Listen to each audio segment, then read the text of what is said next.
الله وبركاته.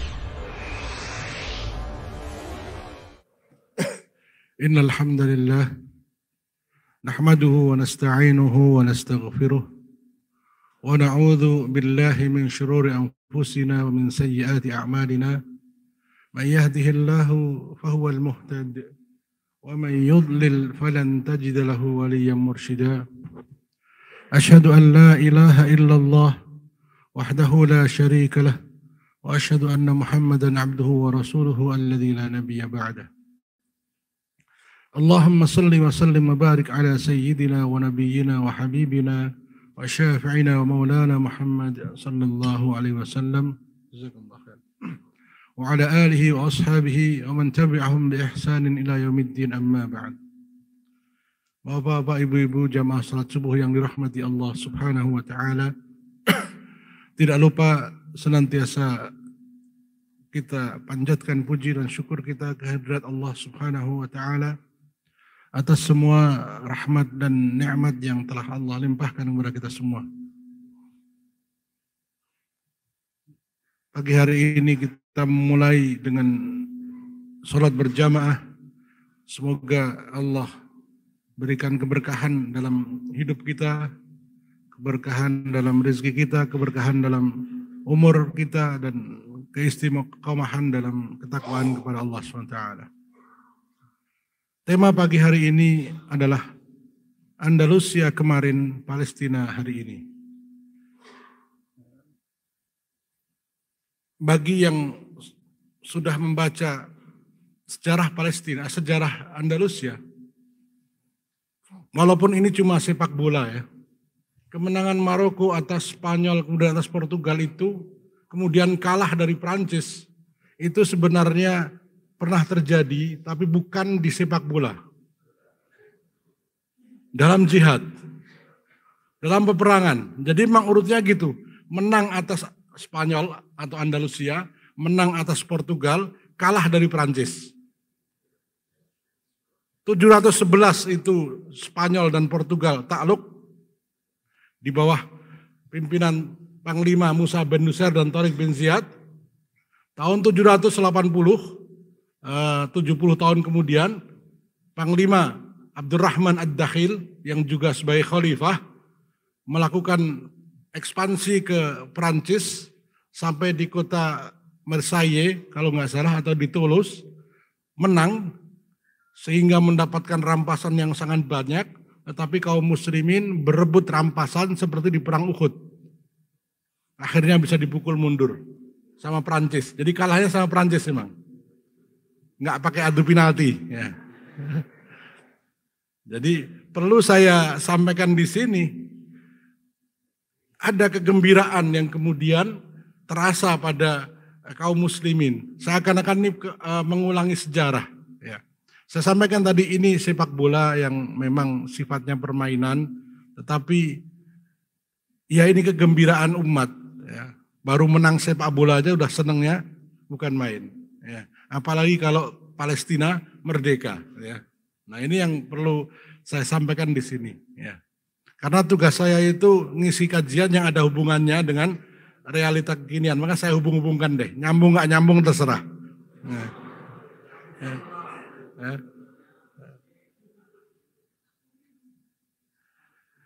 Jadi para pemain Maroko itu bukan tidak mungkin mereka adalah anak cucu orang-orang yang terusir dari Andalusia. Jadi kita bayangkan 800 tahun tinggal di sebuah negeri, di sebuah daerah. Kira-kira berapa keturunan itu? Lebih dari 16 keturunan. Sudah tinggal menetap di situ, bukan hanya jasadnya, ya, ruhnya, tradisinya, semua sudah tertanam di situ. Kenapa kok bisa kemudian habis sama sekali? Kemarin saya ngisi kajian di Al-Falah, Masjid Al-Falah di Sakura 2. Kebetulan salah satu jamaah itu bulan lalu baru nyampe di Toledo. Toledo itu dulu pusat kebudayaan, pusat peradaban Andalusia. Hari ini tidak ada satupun masjid. Sevilla itu dulu juga sama, pusat pemerintahan Islam di sana. Setahun yang lalu saya mendapatkan broadcast di Twitter dari seorang mantan pemain Barcelona, belakangnya Konate tapi bukan Ibrahim Konate. Dia men-share ajakan untuk infak masjid, dan itu masjid pertama yang akan dibangun di kota Sevilla. Jadi kondisi Andalusia hari ini atau Spanyol itu lebih parah dibandingkan Amerika. Apalagi dibandingkan Inggris. Inggris itu saking banyaknya masjid di London sampai London disebut Londonistan. Ya. Karena muslimnya sangat kuat, bahkan anggota parlemen muslim pun ada, wali kotanya juga muslim walaupun Ahmadiyah. Tapi kan orang luar melihatnya sebagai muslim. Ya. Ya. Orang kita mengatakan Ahmadiyah itu bukan Islam, tapi orang luar menganggapnya sebagai muslim. Ya. Jadi penerimaan mereka terhadap Islam itu udah sampai anggota parlemen, senator, kemudian sampai wali kota, bahkan Perdana Menteri Inggris itu juga memberikan apresiasi kepada kaum muslimin di Inggris. Nah, berbeda dengan di Spanyol dan Portugal itu sangat sedikit sekali. Nah, itu yang akan kita bahas pada pagi hari ini, agar jangan sampai apa yang sudah terjadi di Andalusia terjadi di Palestina. Karena berdasarkan kajian dari Dr. Roghib Assirjani yang bukunya menjadi rujukan saya pada pagi hari ini, mengatakan bahwa strategi genocide atau pemusnahan pembantaian kaum muslimin yang dilakukan di Spanyol itu sama persis dilakukan di Palestina. Tanpa peduli dengan protes dari dunia.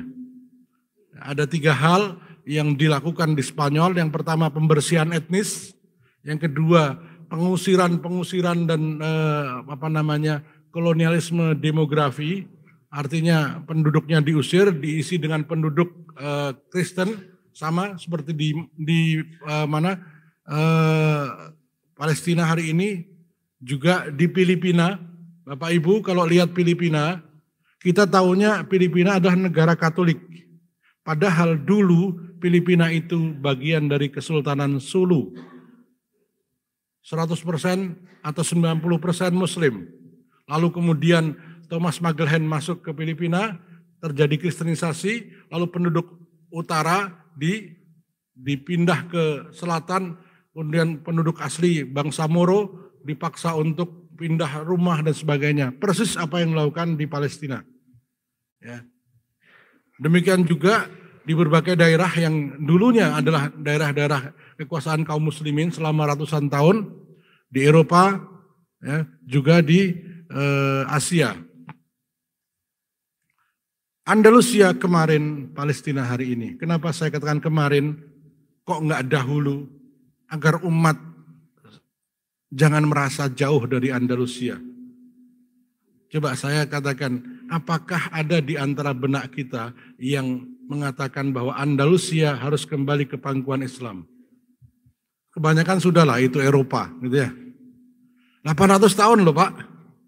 800 tahun itu bukan sedikit, ya. Nah, dan itu bukan orang yang dijajah. Mereka adalah orang-orang asli penduduk situ yang masuk Islam. Berbeda dengan penjajahan Barat. Penjajahan Barat ke Indonesia itu melakukan kristenisasi, kemudian juga pemaksaan-pemaksaan. Di sana orang masuk Islam, idza jaa nasrullahi wal fatih, apabila telah datang pertolongan Allah dan kemenangan, wa ra'aitan nasa yadkhuluna fi dinillahi afwaja, dan engkau akan saksikan manusia masuk ke dalam agama Islam, agama Allah, afwaja, berbondong-bondong. Ungkapan itu menunjukkan bahwa mereka itu tidak ada pemaksaan.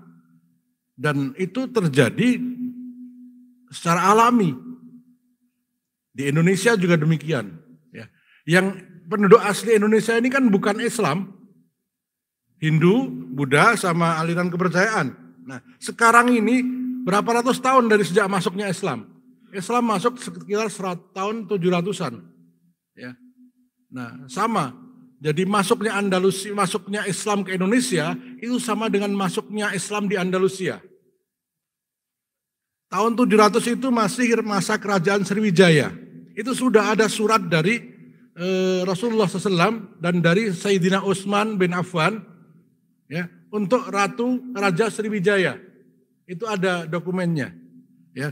Bahkan para pedagang Islam sudah ke kota Barus untuk ngambil kapur. Sehingga Nabi SAW mensunahkan kalau orang meninggal jenazahnya dikasih kapur. Barus disebutnya kafur.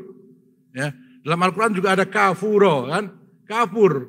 Nah Barus itu tempatnya sehingga disebut kapur Barus. Satu-satunya tempat di dunia kalau tidak salah. Jadi Islam masuk ke Indonesia itu bersamaan dengan masuknya Islam ke Andalusia. Bisa dibayangkan di Indonesia yang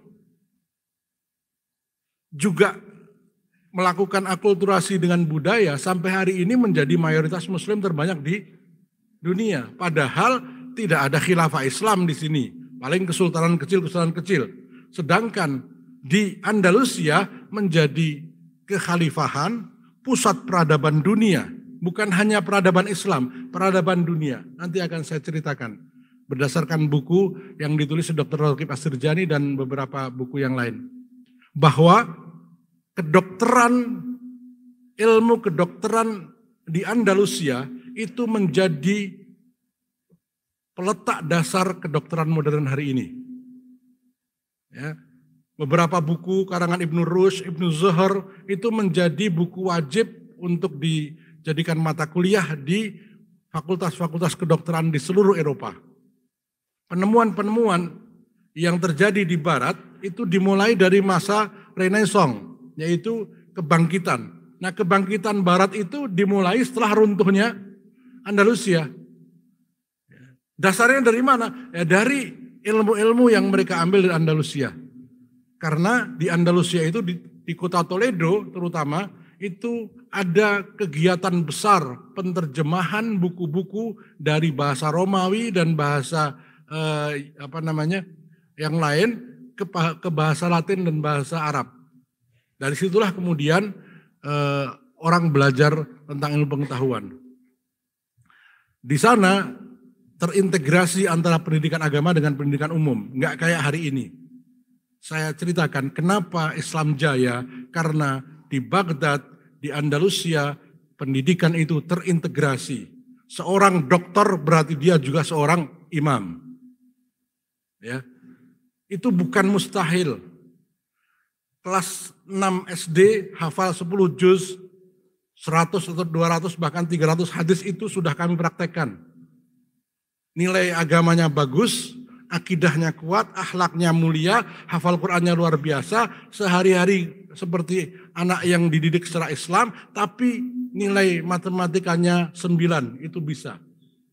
Karena diintegrasikan. Tidak mungkin pendidikan agama akan mempersulit pendidikan umum. Pasti akan menyatu. Tetapi karena konsep itu menjadikan Islam jaya, maka oleh para penjajah itu dipisahkan. Jadilah sekularisme. Pendidikan umum di rumah, pendidikan agama di rumah, pendidikan umum di sekolah. Waktu di sekolah dihabiskan. Sudah, sehingga nggak ada kesempatan. Nah, itu salah satu pengalaman Barat melihat kemajuan Islam dengan terintegrasinya ilmu pengetahuan agama dan umum, lalu bagaimana Islam jangan bangkit, pisahkan agama dari pendidikan, pisahkan agama dari teknologi, pisahkan agama dari politik, belajar dari kekalahan mereka dan kemenangan kaum muslimin. Nah ini, lalu ikuti cara Barat. Barat berhasil membangun teknologinya karena mereka membangun teknologi ateis, agnostik. Ya, dari pemikiran Charles Darwin, Simon Freud dan sebagainya, ya, Spinoza, ya, para filosof yang ateis. Dengan anti Tuhan mereka menjadi maju. Islam dibegitukan, ya hancur. Ya. Liberalisme di mana-mana. Hari ini kita terasa, ya, ngomong sedikit tentang perjuangan sudah dianggap tidak toleran. Padahal toleransi yang ditanamkan kepada kaum muslimin itu sesungguhnya agar kaum muslimin tetap terus terjajah. Kalau tidak secara fisik, terjajah ekonominya, terjajah pendidikannya, terjajah bahkan kebebasannya untuk mengekspresikan diri sebagai muslim. Ya. Saya muslim dan saya bangga itu menjadi satu hal yang sangat sulit di banyak tempat. Ya. Orang bebas tidak pakai pakaian di Perancis, tapi dilarang pakai cadar. Nah, itu yang namanya freedom of choice. Kebebasan memilih itu kayak begitu, tidak untuk Islam. Ya.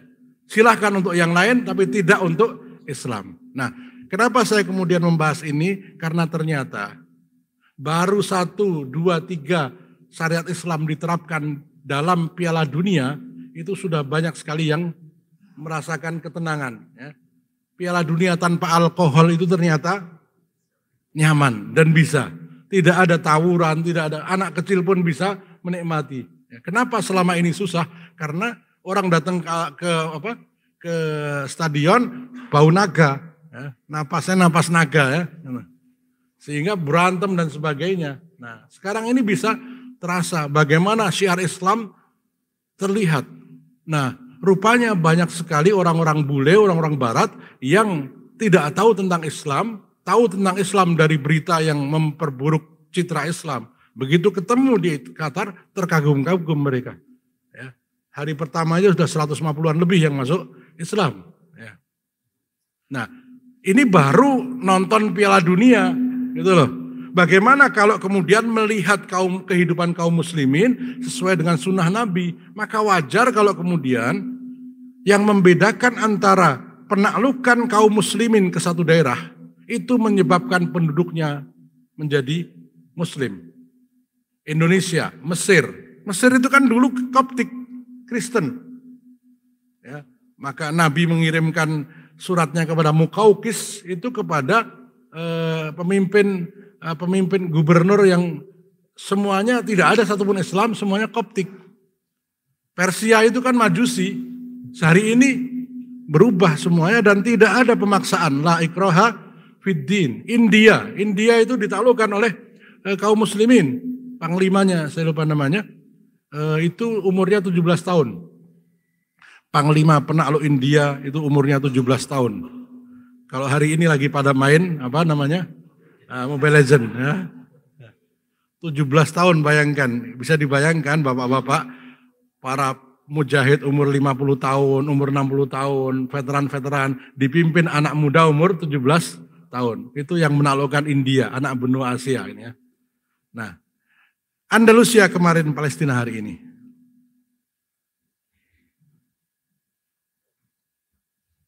Gimana ini?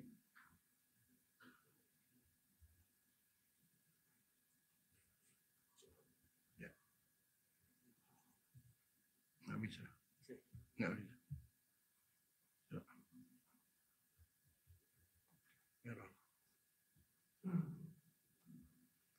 Bapak Ibu yang rahmati Allah SWT, sambil menunggu Andalusia ditaklukkan oleh Islam pada tahun 711 di masa Khalifah Bani Umayyah, yaitu Khalifah Umar bin Abdul Aziz.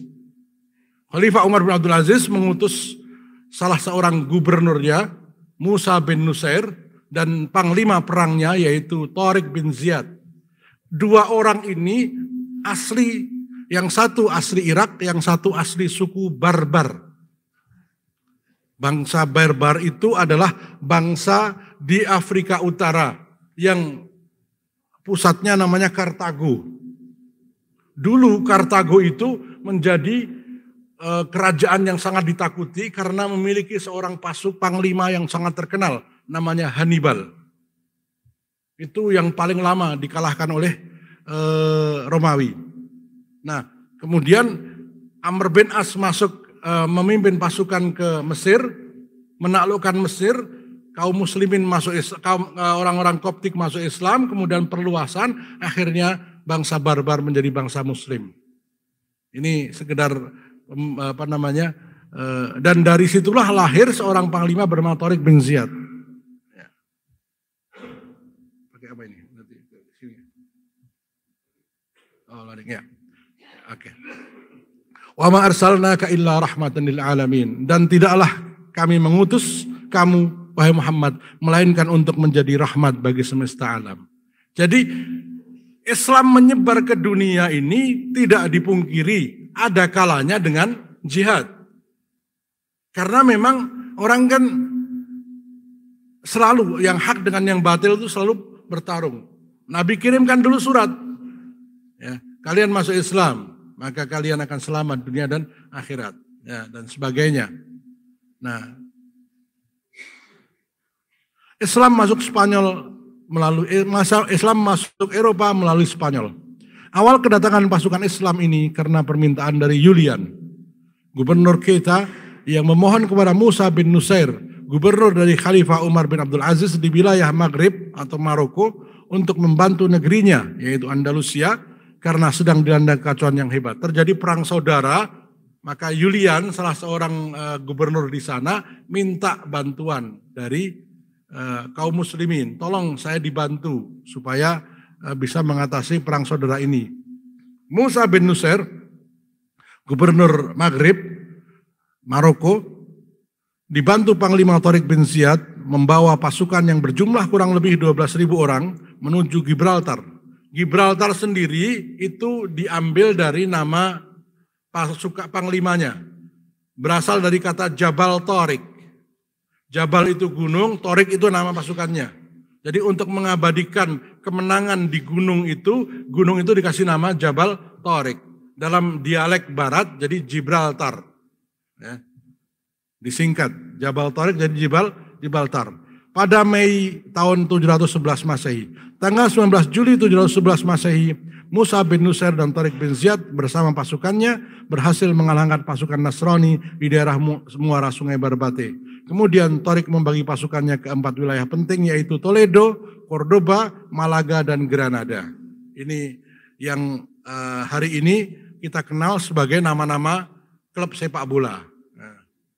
Barcelona, Sevilla, kemudian Zaragoza, itu nama-nama tempat di mana Khilafah Islamiyah ditegakkan di sana. Ini ada 4 tempat. Toledo menjadi pusat peradaban dunia selama ratusan tahun. Cordoba, ini ada peninggalan yang sangat luar biasa, namanya Masjid Jami' Cordoba, yang sudah pernah ke sana. Itu masjidnya Masjid Qurtubah. Cordoba itu Qurtubah. Makanya ada Imam Qurtubi, itu karena dia lahir di Cordoba. Imam Qurtubi, seorang ahli tafsir, itu dari Cordoba. Nah, Granada dan Malaga. Ya, ini beberapa wilayah. Sekarang ini yang kita kenal nama ini sebagai nama-nama klub sepak bola. Sevilla, Valencia, Zaragoza, Barcelona pun itu 800 tahun diatur oleh kaum muslimin. Sampai hari ini Barcelona itu belum merdeka sebenarnya. Catalunya itu pengen merdeka dari Spanyol. Mereka punya lagu kebangsaan sendiri. Ya, kalau Anda tahu semua, Barcelona itu tidak mengakui Spanyol sebagai bangsanya. Mereka pengen punya sendiri. Ada namanya polling untuk mereka merdeka. Inilah, ya, dekat sekali Maroko dengan Spanyol, maka tinggal nyebrang saja kayak Merak Bakauni. Ya. Sehingga terjadi hari ini, yaitu orang-orang Maroko banyak tinggal di Spanyol. Ya. Tapi juga waktu itu orang-orang Islam di Spanyol diusir, maka mereka lari ke Maroko. Maka saya katakan tadi, bisa jadi para pemain sepak bola itu nenek moyangnya aslinya di Andalusia. Kemudian terusir, mereka pindah ke Maroko. Ya, 800 tahun kan. Ya. Wilayah Khilafah Bani Umayyah. Ini wilayah yang membentang dari Asia Tengah sampai ke Eropa Barat. Itu selama 90 tahun di bawah kekhalifahan Bani Umayyah. Ya, dari mulai tahun 661 sampai 749. Lalu tahun 749 terjadi penggulingan kekuasaan, kudeta yang dilakukan oleh Bani Abbas. Bani Umayyah runtuh, kemudian berdirilah Bani Abbasiyah. Akan tetapi ya di Andalusia Bani Umayyah masih kuat. Jadi Bani Umayyah itu ketika runtuh di tahun 750 itu yang di Andalusia masih berdiri kokoh sampai dengan tahun 1030. Ya, 1031. Jadi masih ada sekitar 200 tahun, 250 tahun lagi mereka masih berdiri kokoh di sana. Sehingga di saat yang sama Islam ada dua khilafah. Khilafah Bani Abbasiyah berpusat di Baghdad, khilafah Bani Umayyah berpusat di Andalusia. Itu selama 300 tahun kurang lebih, ya. Maka kalau ada orang meragukan konsep khilafah, ya, sesungguhnya khilafah sendiri sudah menyatukan dari timur ke barat, dari Maroko sampai Merauke selama ratusan tahun. Dengan kemajuan yang luar biasa. Ya. Kalau para orientalis barat itu jujur, maka mereka akan mengakui bahwa kontribusi Islam untuk dunia itu amat sangat besar. Amat sangat besar. Teknologi, kedokteran, teknologi informasi dan sebagainya, itu dasarnya bahkan komputer pun. Ya, itu logaritma dan sebagainya, itu dari kaum muslimin. Al-Khawarizmi, kedokteran itu dari kaum muslimin, nanti saya ceritakan sebagiannya. Ini baru Andalusia saja. Bisa dibayangkan kalau sebuah perpustakaan terdiri dari minimal 400.000 judul buku. Bukan buku, judul buku. Kalau satu judul buku itu 10 jilid, berapa juta buku itu. Ya. Dan itu menjadi rujukan semua bangsa di dunia. Sebagaimana hari ini Oxford, Harvard menjadi rujukan. Ya. Jadi waktu itu orang kalau kuliah ya ke Baghdad atau ke Andalusia. Nah, tahun 1295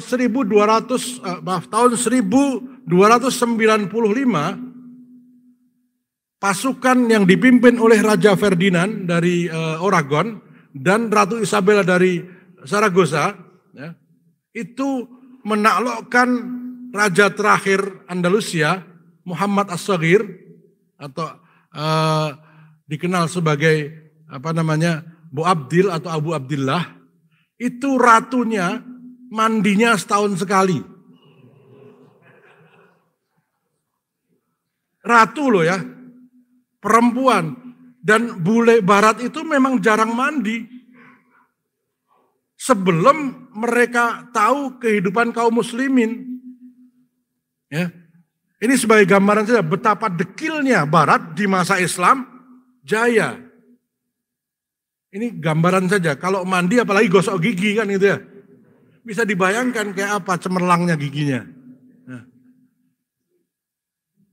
Maka kalau bapak-bapak lihat, ibu-ibu lihat film-film abad pertengahan digambarkan kan kotor-kotor banget kan. Rambutnya gimbal, kemudian bajunya kotor karena memang mereka tuh mandi mungkin sebulan sekali dan lain sebagainya karena memang kotor sekali. Bahkan saya nonton dari History Channel disebutkan sepertiga pasukan Kristen yang menyerang Andalusia mati bukan karena perang tapi karena penyakit kolera, karena buruknya kebiasaan mereka buang air. Bisa dilihat dari fesesnya itu. Ini kolera karena itu. Nah, kita bisa bandingkan bagaimana dengan kaum muslimin yang 14 abad yang lalu sudah mengatur masalah cebok, masalah buang sampah, ya kan? Jangan buang sampah tulang-tulang di seberang tempat, jangan kencing. Semua sudah diatur, sementara Eropa baru kenal itu tahun 1200-an. Ya. 1500-an bahkan. Ya. Ya. Ini wilayah yang segitu luasnya itu di bawah naungan syariat Islam. Saya sebagai gambaran, kira-kira Indonesia dengan kondisi kayak gini, 100 tahun lagi masih ada enggak? Wallahu alam, masih tapi sudah enggak berdaulat. Masih tapi kita menjadi babu di rumah sendiri. Atau malah bahkan sudah pecah enggak karuan, Papua aja udah kayak begitu. Dan Papua itu ada yang main di belakangnya. Agar tetap kayak begitu, ya. Belum lagi nanti yang lain. Nah, Nanti saya sebutkan kenapa kajian ini menjadi penting. Semua penyebab runtuhnya Andalusia sudah ada di Indonesia hari ini. Padahal Indonesia belum pernah mencapai kejayaan seperti Andalusia.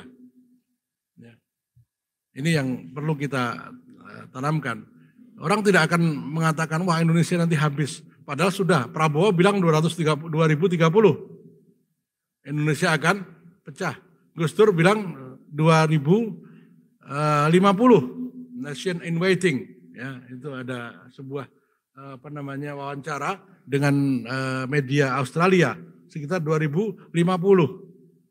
Ya sudah nggak punya sumber daya alam, sudah habis semuanya, ya tinggal semuanya jadi tinggal dipecah-pecah saja. Dan secara nubuat juga demikian. Memang bagian di timur ini bagian yang paling lemah untuk dikuasai oleh Ya'juj dan Ma'juj. Ya. Dan sekarang sudah pernah saya sampaikan kajiannya kan, kiamat tidak akan datang sampai bangsa bermata sipit menguasai kaum muslimin. Nah kira-kira yang dikuasai yang paling jauh atau yang paling dekat? Ya paling dekat. Yang paling gampang mana? Indonesia. Oh nggak usah dikuasai, dikasih kan. Sewa kok 160 tahun. Itu surat sewanya udah hilang, itu masih menyewa 160 tahun bayangkan. Ya, silahkan nyewa di ibu kota negara baru itu. Penyewaannya 160 tahun coba. Bapak yang bangun kontrakan disewa 160 tahun. Itu kayak dibeli kan. Udah pakailah terserah. Ya. Sekilas khilafah Islam di Spanyol. Tahun 711 Masehi, Andalusia dan sebagian besar wilayah semenanjung Iberia berada di bawah kekuasaan khilafah Bani Umayyah di Damaskus. Tahun 749,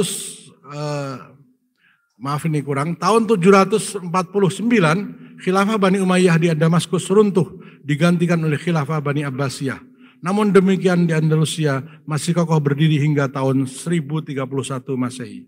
Tahun 1031 Daulah Umayyah di Andalusia terpecah menjadi beberapa kerajaan kecil. Jadi pecah lalu menjadi kerajaan-kerajaan kecil. Ya.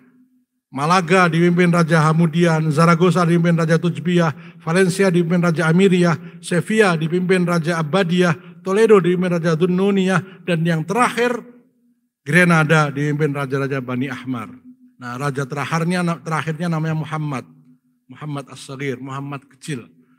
Dijulukannya Abu Abdillah Muhammad As-Saghir, kemudian oleh Barat disingkat menjadi Bu Abdil. Itu raja terakhir yang menyerahkan Andalusia kepada Ratu Ferdinand, Ratu Isabella dan Raja Ferdinand dengan sukarela. Dengan sukarela. Kenapa? Ada perjanjian. Jadi kisahnya Raja Abu Abdillah ini, Abdurrahman As-Saghir, menaklukkan semua kerajaan ini dengan bantuan orang Katolik. Jadi mereka memerangi kaum muslimin dengan minta bantuan orang kafir. Akhirnya dibantu. Semua kalah, tinggal satu yang masih menang yaitu Grenada. Tanpa sadar seluruh wilayah Grenada sudah dikuasai oleh orang kafir. Ya, tinggal diserahkan saja kuncinya. Nah begitu sadar dia menangis. Kata ibunya, ya, menangislah kamu seperti wanita karena kamu tidak pernah jadi laki-laki. Hari terakhir ya, kaum muslimin, rajanya nangis karena baru sadar ternyata dia perangi saudaranya dengan bantuan musuhnya. Begitu menang melawan saudaranya, musuhnya menguasai dirinya dan keluarga, diusir semua. Nah, ada fotonya itu yang sangat memilukan bagaimana dia kemudian ada lukisannya, hari terakhir Islam di Andalusia. Nah, bisa dibayangkan, diusir besar-besaran.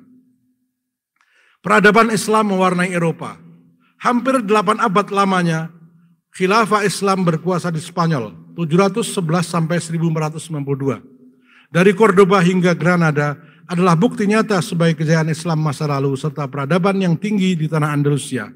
Salah satu buktinya adalah Masjid Jami' Cordoba dan Istana Alhambra. Dua bangunan luar biasa yang telah berdiri hingga 13 abad lamanya, namun masih tetap kokoh walaupun sebagian kecil ada yang sudah rusak. Kemasyhuran istana ini karena daya pesona serta keindahan arsitekturnya yang sangat luar biasa.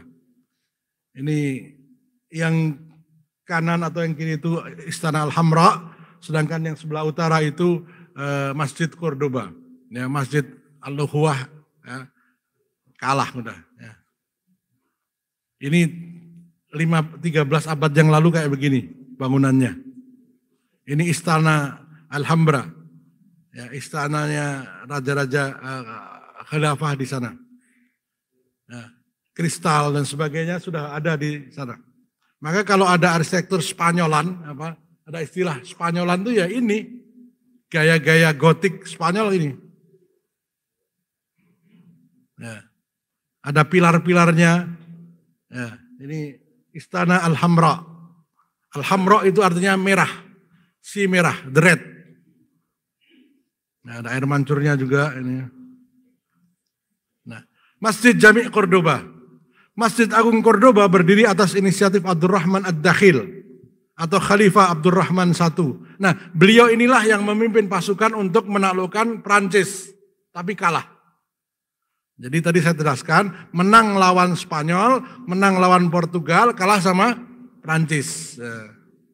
Nah, nyambung ya, tugas saya nyambungin dah ya. Pada tahun 785 Masehi, sebelum Masjidil Haram direnovasi, Masjid Cordoba yang berdiri di atas tanah seluas 5.000 meter persegi itu menjadi masjid terbesar di dunia. Jadi sebelum Masjid Nabawi, Masjidil Haram direnovasi, itu ratusan tahun jadi masjid terbesar di dunia. Ya. Jadi memang menjadi pusat. Kalau sekarang pusat dunia itu di Amerika dan Inggris, katakanlah, nah Amerikanya hari itu adalah Cordoba. Orang kalau kuliah ya di sana, belajar kedokteran di sana, belajar teknologi di sana. Barat sedang dalam keadaan kelam, masa kegelapan, the darkness, the dark age. Mereka saling bunuh, saling serang sendiri. Ya. Itu Barat dalam keadaan jahiliyahnya jahiliyah. Ya. Nah, Islam dalam keadaan terang benderang.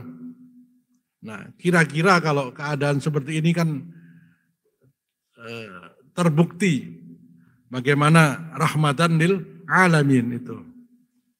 Ini Masjid Cordoba yang sekarang menjadi katedral. Luas sekali, 5.000 meter persegi. Ini, setengah hektar. Ini mihrabnya. Nah, sekarang menjadi altar. Mihrabnya dirubah menjadi altar. Ini tiang-tiangnya, konon katanya untuk memantulkan gema, ya, suara supaya bisa nyampe dari depan ke belakang gitu ya. Ada suara yang khotib itu bisa kedengaran. Ya, bergema. Ya. Ini jembatan yang untuk penyeberangan ini sudah 13 abad belum rusak. Ya, jembatan Kutai Kartanegara baru dibangun sudah ambrol. Ya. Dan ini tidak pakai kepala kerbau. Ya. Ya. Ya. Kini Masjid Jami' Cordoba berubah nama menjadi Katedral de la Mezquita. Jadi sudah menjadi katedral. Masjid terbesarnya sudah menjadi katedral, apalagi yang kecil-kecil. Nah, ini juga terjadi di Palestina. Masjid Al-Khalil di Hebron itu bukan buat sholat hari ini. Pernah bahkan dibuat syuting video porno. Untuk menghinakan kaum muslimin, itu pernah beberapa tahun yang lalu, mungkin 10-an tahun yang lalu, Masjid Hebron Al-Khalil itu digunakan untuk syuting video porno. Masjid-masjid yang lain untuk pub, untuk diskotik, untuk museum, ya. Di seluruh Palestina, kecuali yang hanya beberapa saja. Maka saya tulis di sini Palestina, Andalusia kemarin, Palestina hari ini. Cuma itu di zaman pertengahan, ini di zaman modern hari ini. Ya. Ini altarnya, dulu masjid, bisa dibayangkan, Al-Ukhuwah jadi gereja. Kebayang nggak Bapak? Naudzubillah kan. Dan ini kenyataan, Al-Ukhwah bukan masjid terbesar di Indonesia saja, kita nggak rela berubah jadi gereja. Bekas masjid terbesar di dunia sekarang jadi gereja. Dan kaum muslimin kalau mau sholat di situ harus izin dulu dengan petugasnya. Mau tahiyatul masjid saja, nggak boleh. Ya. Dari sejak dulu, ya, termasuk salah satu penyair terkenal, juga seorang pemikir filsafat terkenal, Dr. Muhammad Iqbal. Beliau minta izin untuk sholat di mihrabnya itu, minta izin sama pemerintah Spanyol, sekitar tahun 50-an. Nah, kemudian beliau menulis syair Cordoba, silakan dicari dalam bahasa Inggris. Syair tulisan Dr. Muhammad Iqbal berjudul Cordoba, engkau masjid Cordoba dan seterusnya. Itu beliau katakan, saya tidak bisa menahan luapan emosi ketika menulis syair ini. Ya, silakan nanti dicari di Google, Cordoba judulnya. Ya, tulisan dari Dr. Muhammad Iqbal. Ada fotonya beliau sholat di mihrabnya itu. Ya, sebuah kisah memilukan tentang kaum muslimin. Masjid Istiqlal jadi gereja, kebayang nggak? Masjid Istiqlal jadi gereja. Ini gambarannya itu loh. Masjid Istiqlal jadi gereja. Di Jakarta cuma ada satu-satunya masjid itu. Kira-kira padahal 800 tahun kaum muslimin tinggal di situ. Berarti kan ada kejadian luar biasa, penekanan luar biasa terhadap kaum muslimin, sehingga gereja masjid pun tidak ada. Dan ini kaum muslimin banyak yang nggak tahu. Banyak yang tidak tahu. Tahunya ya Spanyol itu Eropa udah, Kristen aja udah. Ya. Pilar-pilar kejayaan Islam di Andalusia. Nah, sebuah negeri akan tegak Islamnya kalau pilar ini ada. Yang pertama, keimanan yang menancap kuat di dada dan diterapkannya secara Islam sebagai pedoman hidup atau way of life secara kafah. Ya. Keimanan akan pertolongan Allah, keimanan akan, sehingga dari iman itu tidak ada korupsi. Dari iman itu orang akan amanah. Dari iman yang menancap itu rasa takut kepada Allah akan tumbuh. Dan itu di seluruh negara. Kemarin saya lihat di TikTok, ada seorang pengantar delivery man pakai motor, ditaruh di situ ada handphone, kemudian orang wawancara wartawan, kamu nggak takut ini hilang di Qatar kemarin? Enggak. Jadi orang bule bingung, orang barat bingung, kok di Qatar mobil-mobil mewah ditinggal sekunci-kuncinya nggak hilang? Ya. Itu baru Qatar yang sekecil itu sudah bikin orang-orang barat bingung. Brunei sama, di Brunei juga gitu. Di Brunei itu nggak ada yang namanya kehilangan, walaupun rumah dibuka. Ya, itu. Di Indonesia bupati aja bisa dirampok. Coba bupati dirampok, disekap pula. Ya. Terus satpamnya itu di mana gitu loh rumah. Nah, ini bisa dibayangkan seluruh negeri dalam keadaan baldatun thayyibatun wa rabbun ghafur. Aman, damai, tenang. Ketika kita hari ini Indonesia belum bisa menerapkan jaminan sosial yang adil, di sana sudah. Sekolah itu gratis, kesehatan gratis. Ya, apa yang diterapkan dunia modern ini aslinya dulu diterapkan di Andalusia. Ya. Yang kedua, ukhuwah Islamiyah sangat kokoh. Nah, ketika ukhuwah itu retak, umat terpecah belah, hancur sudah. Dan itu dilakukan juga oleh musuh-musuh Islam di mana-mana. Kita dulu belajar sejarah strateginya Belanda menaklukkan Indonesia, divide and impera, pecah belah dan taklukkan. Jadi sejarah itu hanya berulang saja. Yang ketiga, tegaknya keadilan dalam pemerintahan dan masyarakat. Ini pilarnya. Nah, kalau rasa keadilan itu sudah tidak ada, maka yang terjadi adalah kekacauan. Nah, Indonesia ini korupsinya merajalela, keadilannya sudah tidak bisa lagi kita dapatkan, rasa aman juga sama, sementara kemiskinan di mana-mana, kebodohan ada di semua lini. Ini sudah amat sangat membahayakan negeri kita ini. Bodoh pendidikan umum, bodoh ilmu umum, juga bodoh ilmu agama dua-duanya. Kalau bodoh agama tapi ngerti tentang ilmu pengetahuan umum nggak masalah mungkin. Ya, walaupun juga masalah tapi nggak terlalu. Tapi ini pengetahuan umum bodoh, pengetahuan agama juga bodoh. Dan kebodohan itu dipiara. Karena dengan bodoh itu gampang dibodohin, gampang ditipu. Sebuah partai akan menang terus kalau masyarakatnya bodoh terus. Sebuah partai akan menang terus kalau masyarakatnya ahli maksiat terus. Fakta kan ini ya. Kalau orangnya mulai datang ke masjid, mulai meninggalkan partai itu. Tapi selagi masih banyak orang yang datang ke karaoke, tempat judi, pelacuran, minuman keras, maka partai itu akan tetap menang. Betul kan? Sehingga keadaan itu dipelihara agar partai ini tetap menang. Nah, partai ini mewakili penguasa hari ini keadaannya. Semakin rusak bangsa, semakin orang-orang ini mendapatkan kemakmuran dan kekuasaan. Nah, bagaimana keadaan bangsa dengan cara pengaturan seperti ini? Para pemimpin-pemimpin di daerah itu dulunya adalah para pemimpin ahli maksiat. Nah, lalu cuma berubah aja bajunya yang dulu pakai baju orang-orang ahli maksiat, sekarang udah ganti pakai peci, tapi dalamnya sama. Nah, pakai songkok. Ya. Yang keempat, kuatnya tradisi keilmuan dalam tatanan masyarakat. Jadi tradisi keilmuan ini sangat melekat kuat karena diintegrasikan antara pendidikan akidah, bahasa Arab, fikih dengan matematika, geografi itu menyatu, tidak dipisah kayak hari ini. Kalau sekolah umum itu belajar tentang pengetahuan umum, kalau mau belajar agama di pesantren, nggak begitu. Dulu menyatu, sehingga mau nggak mau orang belajar matematika juga belajar bahasa Arab.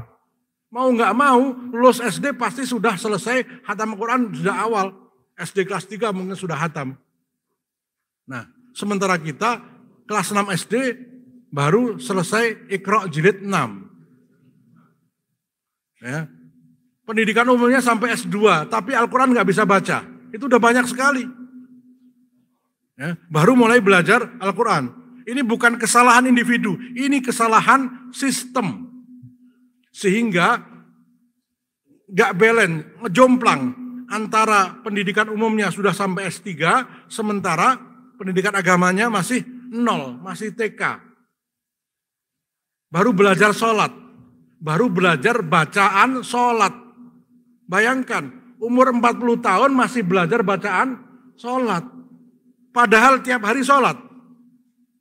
Ini kan ngeri sekali. Dan ini mayoritas Muslim. Nah, di Andalusia nggak begitu waktu itu. Jadi terintegrasi. Maka para ulama itu juga sekaligus sebagai para pemikir.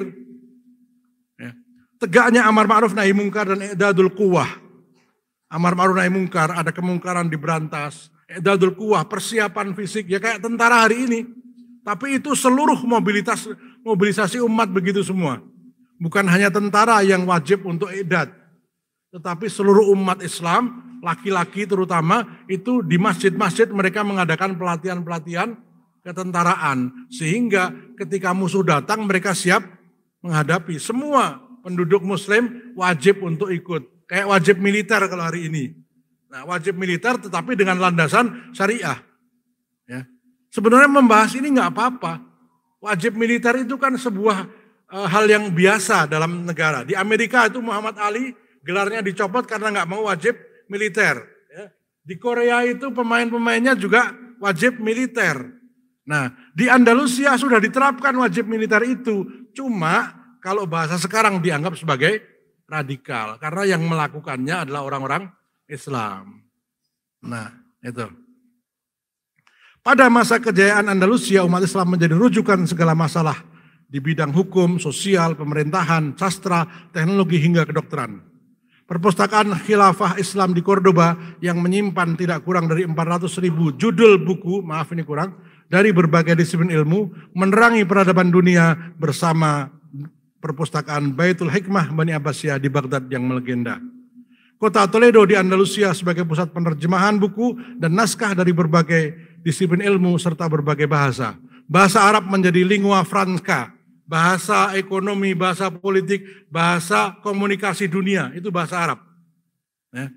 Dan bahasa yang sangat bergengsi, bahkan menjadi tren di kalangan ilmuwan dan kaum muda terpelajar di Eropa.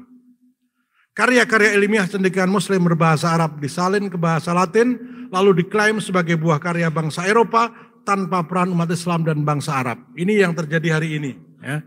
Sedikit sekali orientalis barat yang jujur mengakui peran cendekiawan Muslim sebagai penemu ilmu pengetahuan modern hasil dari alkulturasi ilmu kuno Yunani dan Romawi.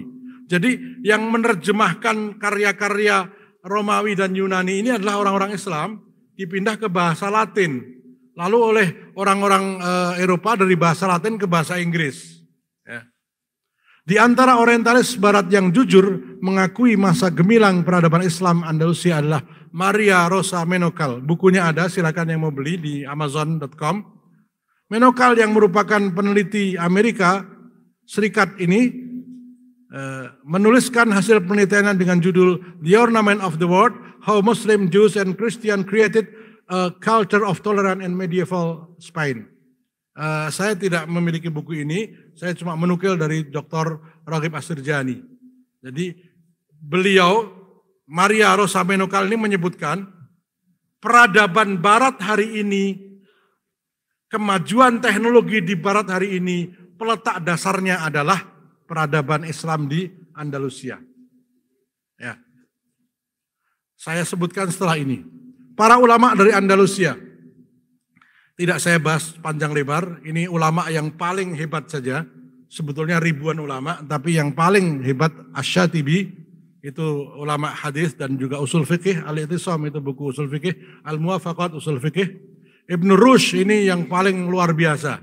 Beliau adalah orang pertama yang menyusun buku fikih 4 madhab bernama Bidayatul Mujtahid. Beliau juga ahli filsafat, beliau terjadi debat dengan Imam Ghazali. Imam Ghazali menulis buku Tahafudul Falasifah, kerancuan filsafat, oleh Ibnu Rushd dibantah dengan Tahafud, kerancuan kitab tahafud. Ya. Kemudian yang terakhir yang saya sebutkan di sini, Al-Kulliyah fit Tib, itu buku wajib untuk universitas di Eropa, fakultas kedokteran. Al-Kulliyah fit Tib diterjemahkan menjadi Encyclopedia of Medicine. Buku besar tentang pengobatan. Jadi kalau hari ini kita berobat dengan pengobatan modern, itu dari doktor, ya, Profesor Dr. Ibnu Rushd. Tata negara Barat itu juga dari Ibnu Khaldun dan Ibnu Rushd. Sosiologi Barat itu dari Ibnu Khaldun dan Ibnu Rushd. Cuma mereka ada yang jujur mengakui, ada yang tidak. Yang jelas nama Ibnu Rushd di Barat dikenal dengan nama Averroes. Agak diplesetkan dikit, entah sengaja atau tidak, saya nggak tahu. Ya, dan seterusnya. Ya. Para ilmuwan Muslim Andalusia. Ibnu Tufail, ini seorang ahli filsafat, juga pendidikan dan kedokteran. Jadi orang itu dulu dokter di bidang dokteran, di bidang ini, semua bidang, banyak bidang dia kuasai. Karena difasilitasi oleh pemerintah, dikasih hadiah, digaji. Di Turki Osmani, gaji terbesar itu guru. Di Indonesia gaji guru kalah sama tukang batu. Ya kan? Gaji guru honorer ya, di Indonesia dan sebagian besar di Indonesia ini gurunya bukan guru pegawai negeri, honorer. Honorer itu masih ada yang 250 Pak di daerah-daerah. 500.000 sudah all in, nggak masuk transportnya belum, makannya belum. 1 juta itu udah gede. Bisa dibayangkan. Kalau tenaga pendidiknya itu gajinya lebih rendah dibandingkan tukang batu, kira-kira kualitas pendidikan kayak apa? Ya. Imam Ahmad bin Hambal ngasih hadiah guru dari Abdullah bin Ahmad bin Hambal ketika beliau fasih baca Al-Fatihah, berapa? 40 dinar. Nah, itu penghargaan ulama kepada ulama. Hari ini ya ucapan terima kasih pun enggak. Ya, ini ngerinya nilai ilmu sudah sangat rendah. Ya, Rabi'ah Ar-Ra'yi seorang tabi'in oleh ibunya dititipkan kepada para ulama untuk belajar selama kurun waktu 18 tahun menghabiskan 20.000 dinar. 20.000 dinar berarti sekitar 400 juta kalau nggak salah. Atau mungkin 4 miliar malahan. Ya. Untuk apa? Hadiah guru-gurunya. Nah, Turki Utsmani memberikan penghargaan kepada guru sekitar 40 dinar per bulan. Gaji guru di Turki Utsmani zaman Muhammad Al-Fatih 80 juta, Pak. 80 juta. Emas kan nggak pernah berubah nilainya ya. Bayangkan kalau guru gajinya 80 juta, nggak akan ada guru yang nyambi jadi ojek. Ya. Itu penghargaan terhadap ilmu. Sehingga orang berlomba-lomba untuk menjadi guru. Itu sebuah profesi yang sangat prestisius. Ya. Hari ini kalau nggak terpaksa nggak jadi guru. Kalau bisa jadi pengusaha semua. Nah. Ya. Selanjutkan. Al-Idrisi ini oleh Barat disebut Dresses. Ya. Dialah orang pertama yang membuat atlas dan globe. Ya. Berikut dengan keterangannya. Ini bukunya. Nanti silakan dibuka, saya percepat saja. Ada 70 halaman. Atas perintah Raja Roger dari Sisilia, dibikinlah. Ini peta dunia pertama kayak gini. Ya mungkin 80% hampir mirip ya. Bisa dibayangkan kira-kira dengan dasar apa beliau bisa bikin kayak begitu. Nggak mungkin kan datang satu-satu diukurin gitu ya. Padahal belum ada pesawat, belum ada drone, belum ada satelit. Ya. Itu sudah mirip. Ya 80% lah, yang agak berbeda hanya Afrika saja. Ya. Yang lainnya hampir sama. Ada Laut Kaspia, ada Selat Gibraltar, ada Teluk Persia, ada Teluk Arabia. Ya. Itu sudah hampir sama. Ya. Indonesia yang agak berbeda ini, karena mungkin beliau belum kenal Indonesia. Ya. Ya. Ya. Tetapi ya pada intinya 80% sama. Kira-kira pakai apa? Saya baru baca di internet, orang-orang ahli geografi barat mengatakan, ilmuwan Islam ketika bikin peta pasti dibantu sama jin. Itu ngomong, bercandanya gitu, saking akuratnya gitu loh. Ini bukan hanya gambarnya, tapi juga iklimnya, kemudian suhu udaranya, kemudian berbagai macam botaninya, ya. Tumbuhan-tumbuhan di sana apa saja, sosiologi masyarakatnya dijelaskan oleh Al-Idrisi. Ya. Ibnu Rushd ini karya besar dalam ilmu kedokteran yang ditulis oleh Ibnu Rushd adalah Kitab Kulliyah fit Tibb atau Encyclopedia of Medicine. Pada tahun 1255, seorang Yahudi bernama Bonacosa, buku ini diterjemahkan ke dalam bahasa Inggris dengan nama General Rules of Medicine. General Rules of Medicine, sebuah buku wajib di universitas-universitas di Eropa. Jadi kalau kita sekarang ini berobat dengan pengobatan modern, bukan berarti kita tidak pakai Tibbun Nabawi. Itu Tibbun Nabawi. Dasarnya, Nabawi itu apa toh? Yang halal kan gitu. Berobatlah dengan yang halal. Nah, cuma karena dikembangkan oleh Barat sehingga tidak mempedulikan halal dan haram. Tapi aslinya itu dari pengobatan Islam. Ada 3 buku. Yang kedua ini Ibnu Zuhr. Ibnu Zuhr ini orang pertama yang melakukan bedah leher, tracheostomi. Muridnya Ibnu Rushd. Menulis buku Kitab At-Taisir fil Mudawat wa Tadbir. Book of Simplification concerning Therapy and Diet. Ini juga menjadi buku wajib di universitas-universitas Eropa. Mahakarya itu telah diterjemahkan dalam bahasa Hebrew, bahasa Yahudi, dan bahasa Latin. Sebuah karya yang mampu mempengaruhi Eropa dalam bidang kedokteran setelah karya-karya Ibn Sina, Qanun at-Tibb atau Canon of Medicine. Jadi ada 3 buku. karangan Ibnu Rushd, Ibnu Zuhur, dan Ibnu Sina. Ini peletak dasar kedokteran Barat. Nah, ini sekedar untuk memberikan wawasan kita. Belum lagi nanti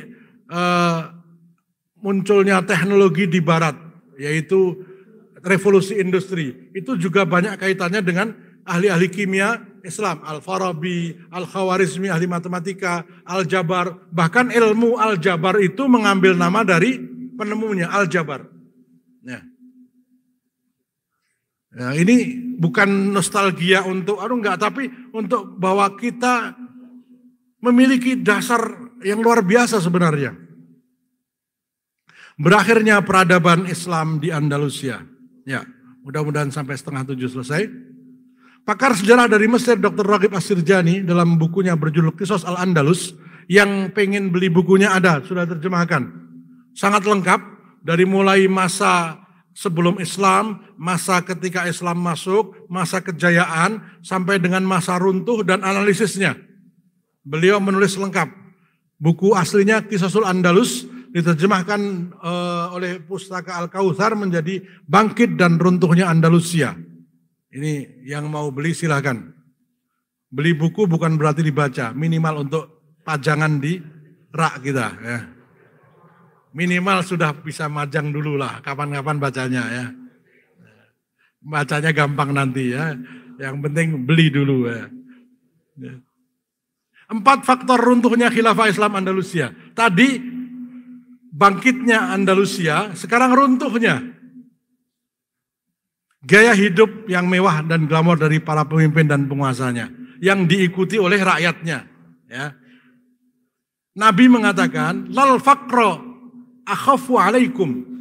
Aku tidak takut kefakiran menimpa kalian. Yang aku takutkan, walakin akhsha an tufannada aku takut dunia dihamparkan pada kalian, lalu kalian berlomba-lomba meraihnya, lalu kalian dihancurkan sebagaimana umat-umat sebelumnya. Itu sabda Nabi. Nah, dalam kajian tentang fitnah akhir zaman, ada fitnah kedua namanya fitnah sarro, yaitu fitnah bergelimang harta. Itu yang menyebabkan Turki Utsmani runtuh, Bani Umayyah runtuh, Bani Abbasiyah runtuh, Andalusia runtuh, Indonesia kira-kira runtuh enggak? Nah, mudah-mudahan enggak kan. Maka kita ini, kajian ini untuk mengambil ibroh gitu loh. Ketika sudah dihamparkan kekayaan, hidup mewah, sudah tinggal tunggu. Jangankan bangsa, badan itu kalau sudah mewah, itu menghasilkan apa? Minyak, ya, kemudian ya, gula, batu. Jadi kita ini hidup waktu muda dengan modal sehat cari duit, setelah tua dengan modal duit cari sehat. Saya ulangi ya, jadi nggak usah cari duit, yang penting sehat kalau gitu kan. Dengan modal sehat kita cari duit, sudah tua dengan modal duit cari sehat. Padahal dulu sudah punya kita sehat dulu. Kalau mobil 3 bulan langsung ganti oli, tapi badan setengah tahun mau check up aja males. Sesudah sakit baru check up. Nah, ini kebiasaan kita kayak begitu. Ya, termasuk yang ngomong di depan. Sudah terlambat. Better late than never. Lebih baik terlambat daripada tidak sama sekali. Ya. Ini sudah, sekarang ini penyakit yang paling banyak apa? Obesitas. Ya, karena makanan sudah bukan masalah lagi. Dulu ada duit nggak ada yang dibeli. Ada ya, zaman dahulu itu makanan tuh masih nggak kayak sekarang. Sekarang Masya Allah, nyebut namanya susah. Ya. Ada makanan yang namanya kayak daerah di Jawa Tengah, Wonogiri. Itu. Yang tahu anak-anak ada ramen, ada apa ya. Ya. Nasi dibungkus pakai apa? Nah, itu kan Wonogiri namanya itu. Nasi yang dibungkus pakai rumput laut ya, di Indomaret itu paling depan itu. Nah, itu namanya Wonogiri gitu.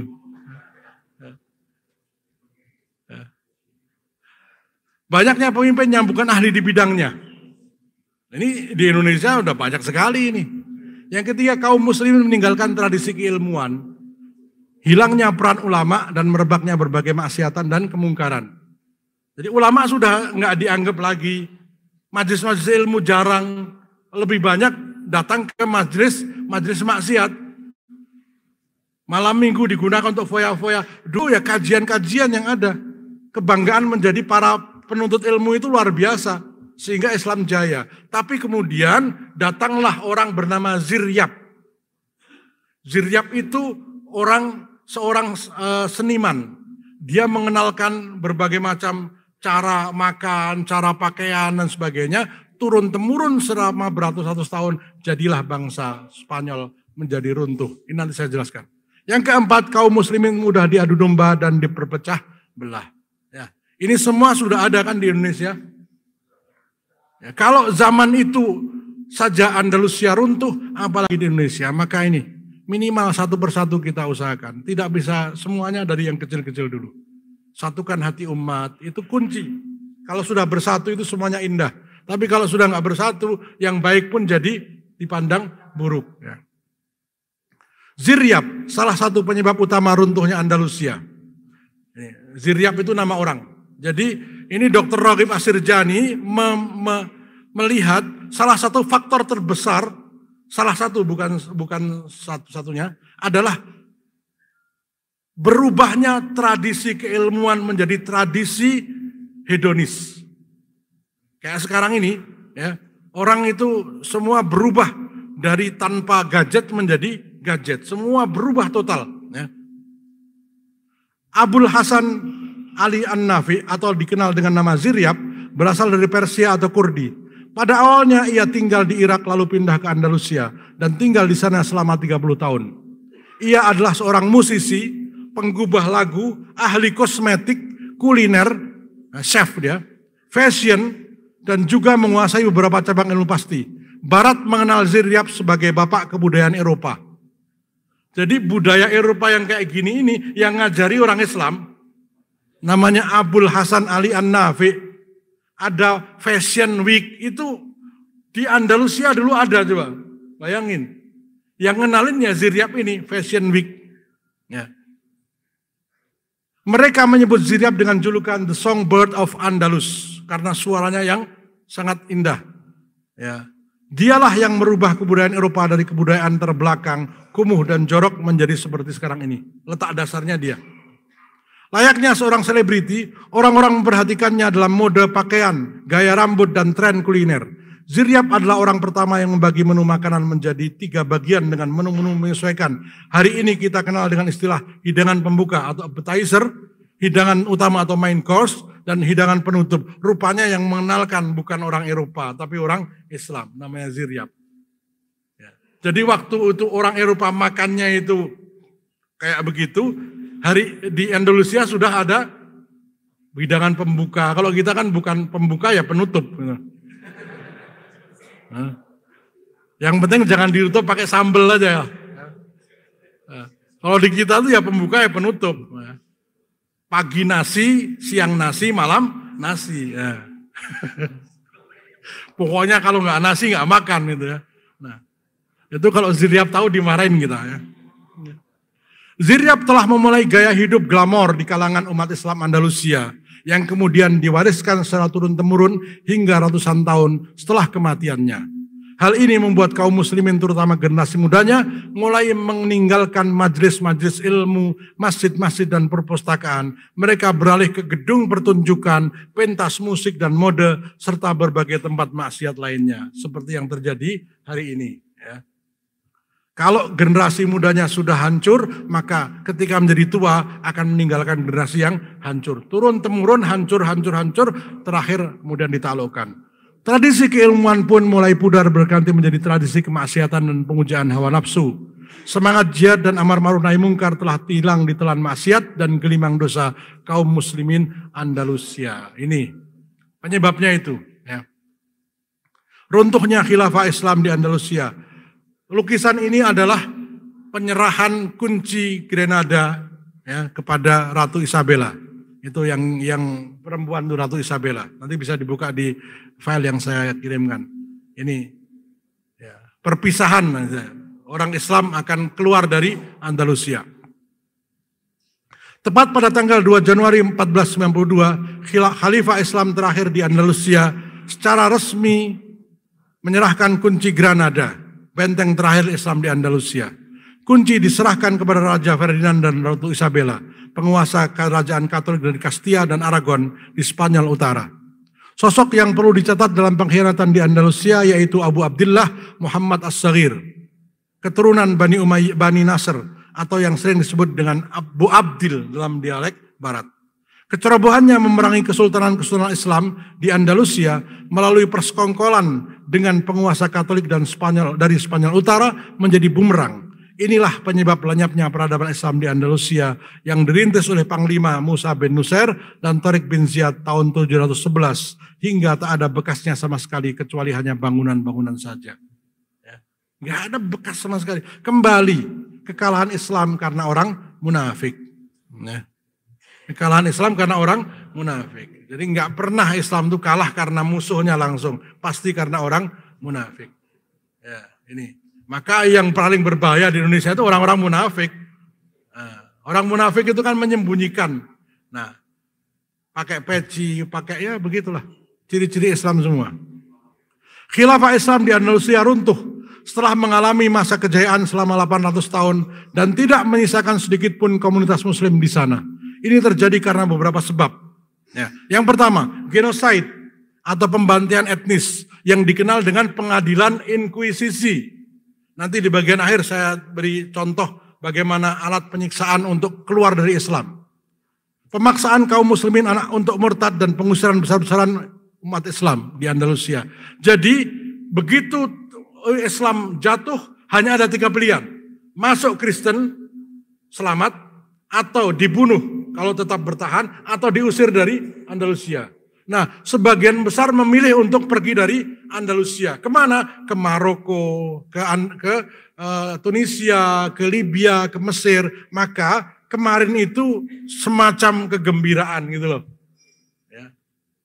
Ini maka saya ceritakan seperti ini. Jadi mereka diusir. Habis tidak ada berbekas. Kecuali yang bertahan di situ hanya ada pilihan masuk Kristen. Ya. Kalau nggak mau dibunuh. Ada beberapa yang masih sembunyi-sembunyi. Maka namanya dirubah. Nama Islamnya dihilangkan. Ya itu. Yang kedua, peradaban Islam dicabut sampai akar-akarnya oleh penguasa Katolik Andalusia. Masjid di bumi hanguskan atau diganti fungsi. Umat Islam namanya dirubah semua. Ya, dipaksa masuk agama Kristen atau Katolik. Yang ketiga, diterapkannya kolonialisme demografi. Yaitu sebuah strategi untuk memenangkan jumlah penduduk Katolik di wilayah bekas Khilafah Islam Andalusia dengan mendatangkan orang-orang di wilayah utara ke Andalusia Selatan. Jadi orang-orang Katolik yang di utara disuruh pindah ke selatan untuk memenuhi bekas-bekas tempat tinggal orang Islam. Itu terjadi di Palestina hari ini. Ya. Jadi 3 strategi ini sudah diterapkan Zionis Yahudi terhadap kaum muslimin di Palestina sejak tahun 1917 hingga hari ini. Hampir 1 abad, malah lebih. Sudah 1 abad ya. 1 abad lebih diterapkan di Palestina. Sehingga bisa kita lihat nanti di akhir. Alat penyiksaan di pengadilan inkuisisi Spanyol untuk memaksa kaum muslimin murtad dari agamanya. Ini gambarnya, bisa dilihat bagaimana sakitnya. Kursi kayak begitu. Disuruh duduk sampai mati. Mati pelan-pelan. Ya. Ini belum mengerikan. Ya sudah mengerikan tapi belum begitu. Ini kayak begini. Nah ini yang disebut Iron Maiden. Bapak-bapak yang seusia saya mungkin ngerti.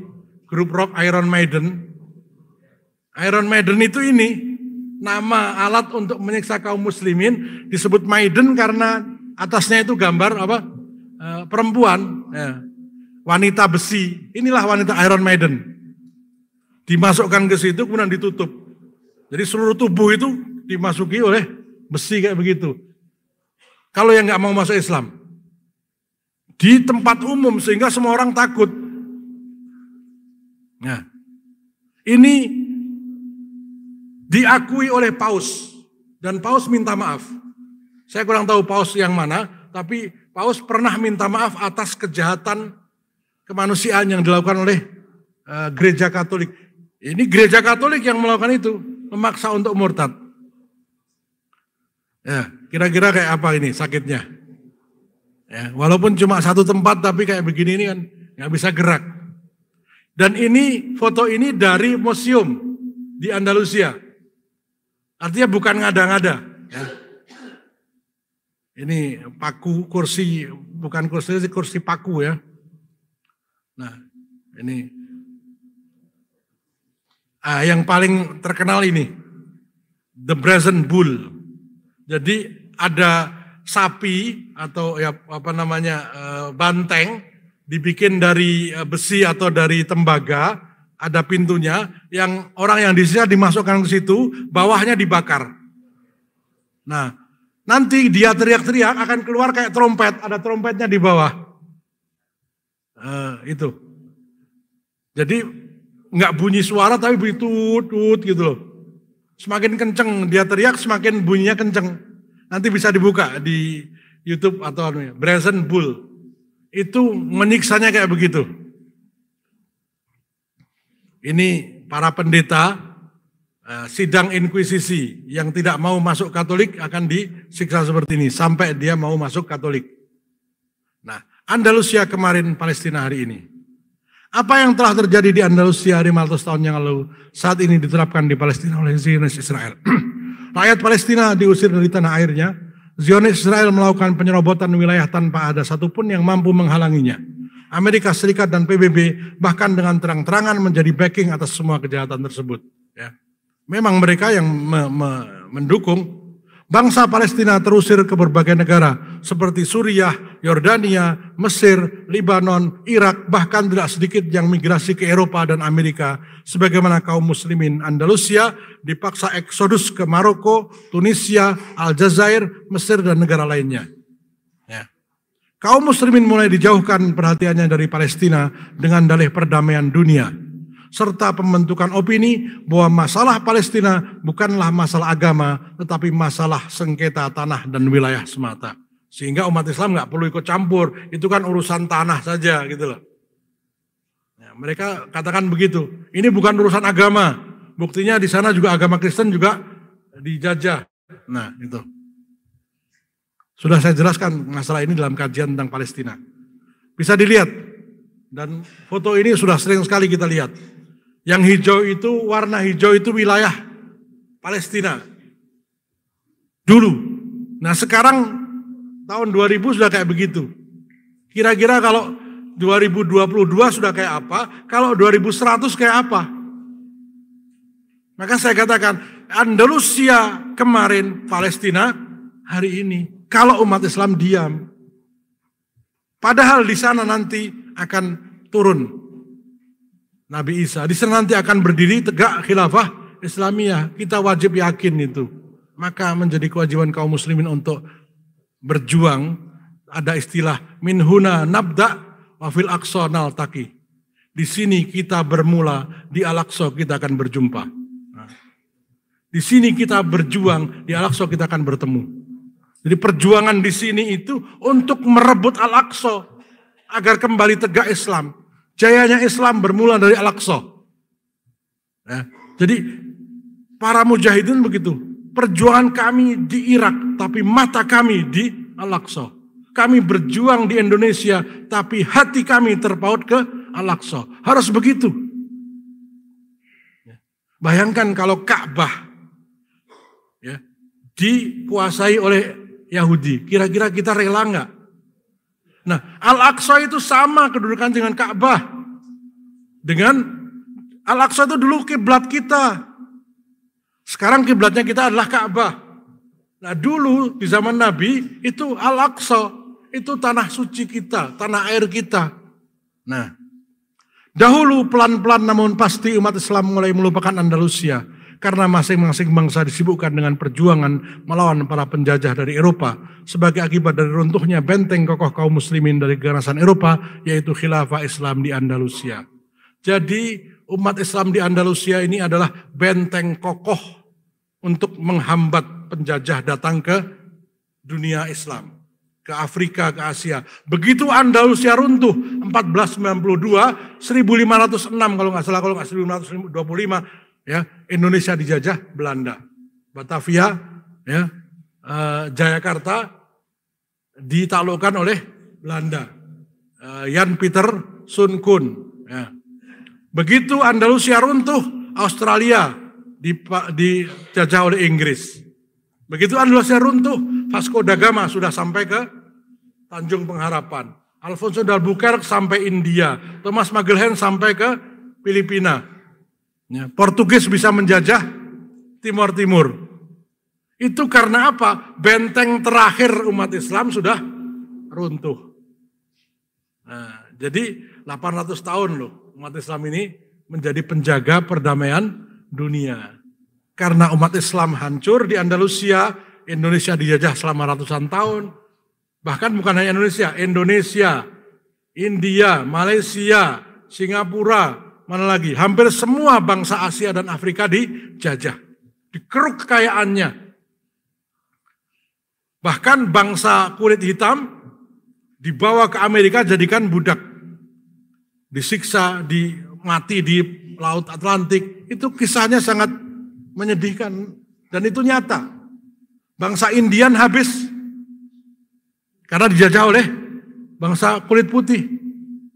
Nah, ini fakta bahwa kaum muslimin sesungguhnya adalah penjaga perdamaian dunia.